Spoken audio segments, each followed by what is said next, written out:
नको, बास झालं आता. अध्यक्ष महोदय, मूळ मुद्दा झाला आता. प्रश्न क्रमांक बोलले ना. 15,777.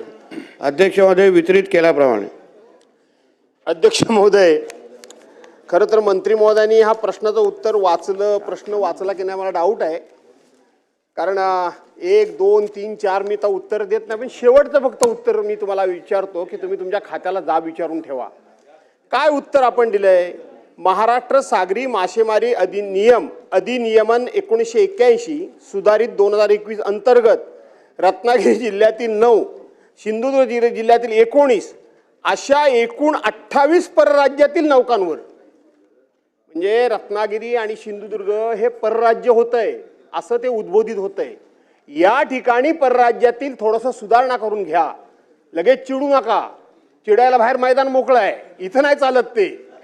आणि आम्ही पण काय चिडण्यामध्ये कमी नाही. म्हणून आपल्याला जो मुद्दा उपस्थित करायचा आहे तो ह्या परराज्यातल्या बोटी येऊन आपल्याकडे मोठ्या प्रमाणामध्ये मासेमारी करतात हे आपल्याला नाकारून चालणार नाही.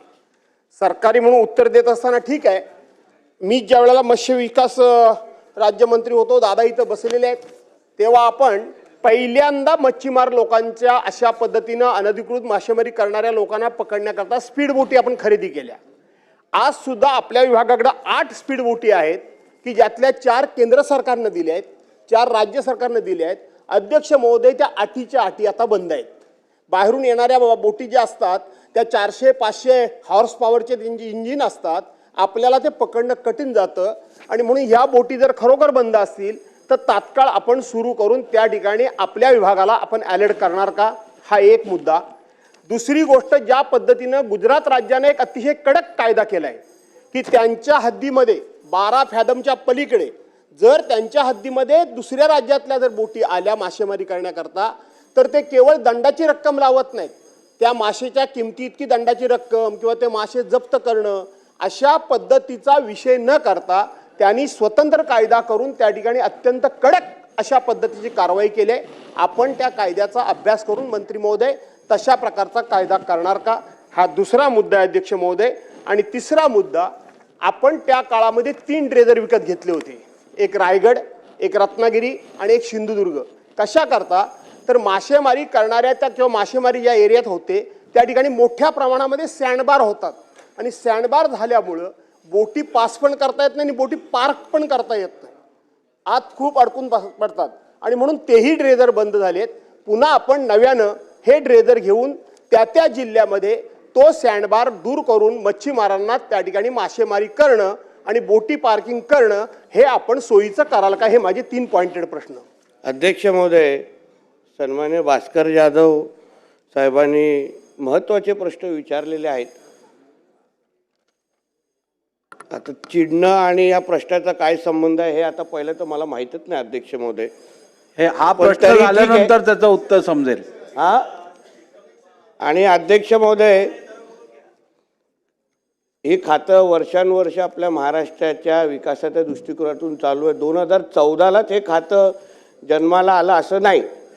म्हणजे वडील या खात्याचे मंत्री पहिले होते, मग भास्कर जाधव साहेबांसारखे, म्हणजे हे प्रत्येक मंत्र्यांनी आपल्या आपल्या पद्धतीने अध्यक्ष महोदय या खात्याच्या माध्यमातून मच्छीमारांच्यासाठी न्याय देण्याचा प्रयत्न वर्षानुवर्ष केलेला आहे. सगळं काही 2014च्या अगोदरच आलं असं कृपया चुकीच्या गोष्टी रेकॉर्डवर जाऊ नये म्हणून हा उल्लेख केलेला आहे. एक मुद्दा अध्यक्ष महोदय असा आहे, हो सगळे रेकॉर्ड आता मंत्री असल्यामुळे रेकॉर्ड आहेत अध्यक्ष महोदय, म्हणून ठीक आहे, कारण का परत परत सगळं मीच केलं हा विषय नको जरा याच्यावर.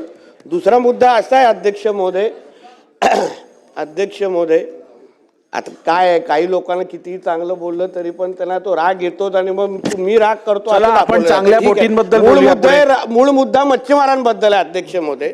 मुद्दा असा आहे अध्यक्ष महोदय, जाधव साहेब, आपला हा प्रश्न, बाकी सगळ्या गोष्टी जाऊन दे, आपण कोकणातले आपण सगळे लोकप्रतिनिधी आहोत. राजकारण, निवडणुका हा गोष्टी आणि पक्षीय राजकारण वेगळं, पण आपल्या दृष्टिकोनातून हा प्रश्न खरंच महत्त्वाचा आहे. कारण का परराज्यातून येणारे जे गस्ती नौका असतील की हायस्पीड असतील त्याच्यामुळे आपल्या समुद्रामध्ये असणारं जर खऱ्या अर्थाने जे आपलं बोलतो ना ते आपल्या मच्छीमारांसाठी जे काही उत्पादन आपल्याला मिळतं ते हे घेऊन जाण्याचा मोठ्या प्रमाणामध्ये प्रयत्न मग मालपी, कर्नाटक या सगळ्या बोटी करतात.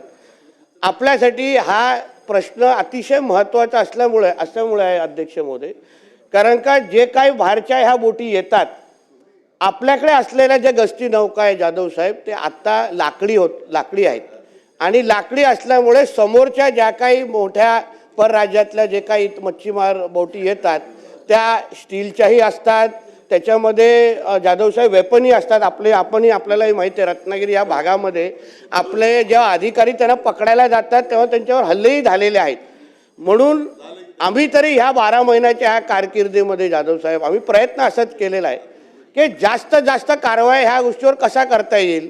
म्हणून जेव्हा मी पहिला मंत्री झालो जाधव साहेब, मी विचारलं तेव्हा ह्या ज्या लाकडी बोटी आहेत ह्याच्याने तुम्हाला पकडणं शक्य आहे का? शक्यच नाही.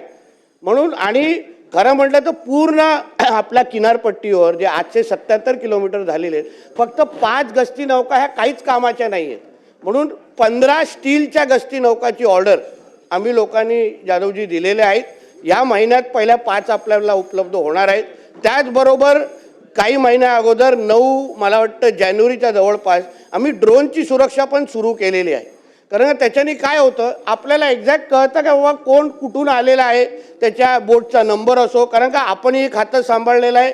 माझाही असा अनुभव आहे की 100% आपल्या खात्यातले अधिकारी प्रामाणिक नाहीत. याच्यामध्ये काही लोक समोरच्या लोकांमध्ये मदतीचे पण असतात आणि त्याच्यामुळे ह्या कारवाई इंटरनल मदतीशिवाय ते आपल्या बॉर्डर क्रॉसच करू शकत नाही, 12 नॉटिकल माईलच्या आतमध्ये येऊ शकत नाही. म्हणून प्रश्नोत्तराचा तास हे उत्तर संपेस्तोपर्यंत वाढवण्यात येत आहे. बोला अध्यक्ष महोदय. म्हणून आम्ही झालेल्या कारवाईचे आकडे मी आपल्याकडे पाठवतो.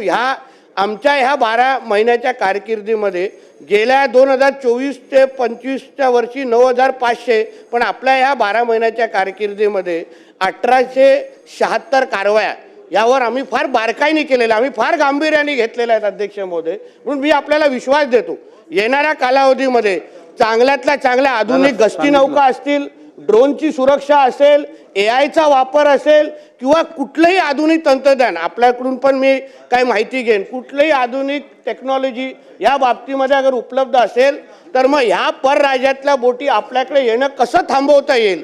कारण याचा थेट फायदा आपल्या मच्छीमारांना पारंपरिकला पण होतो, सगळ्या लोकांना होतो. निश्चित पद्धतीने घेण्यात येईल. ड्रेजरच्या बाबतीमध्ये आपण जे बोला अतिशय योग्य आहे. त्या ड्रेजर जे सिंधुदुर्ग रत्नागिरीच्या त्या बाबतीमध्ये मी ते आपण आपल्या कारकिर्दीमध्ये आणि रायगड त्यावेळी जे घेतलेले ड्रेजर त्याला आता आम्ही थोडं मेंटेनन्सचं काम साहेब करून घेतो आहे. पावसाळ्याचा सीझन आत्ताच संपलेला आहे. येणाऱ्या काही महिन्यामध्ये आपण त्याचा वापर सुरू करू, जेणेकरून याचा थेट फायदा आपल्या मच्छीमार बांधवांना होईल. धन्यवाद. ठीक आहे. एकच मंत्री महोदय, प्रश्नोत्तर तास संपलेला आहे, परंतु एकच ह्याच्यात आपल्याला सजेशन असं आहे की या गस्ती नौका ज्या आहेत आणि त्यावरती काम करणारे कर्मचारी जे आहेत त्या कर्मचाऱ्यांमध्ये किनारपट्टीवरती राहणाऱ्या स्थानिक मच्छीमार समाजातील जर युवकांना संधी दिलीत तर त्यांना किनारपट्टीची जास्त माहिती आहे आणि गस्ती नौकांवरती काम करून ते अधिक प्रभावशाली काम करू शकतील. त्यामुळे किनारपट्टीवरच्या मच्छीमार व्यवसायाशी निगडीत असणाऱ्या तरुणांना या गस्ती नौकांवरती काम करायची संधी द्यावी. धन्यवाद. चला नेक्स्ट. लेईंग. तारांकित प्रश्नाबाबतची अधिक माहिती सभागृहाच्या पटलावर ठेवणे. माननीय कृषी मंत्री.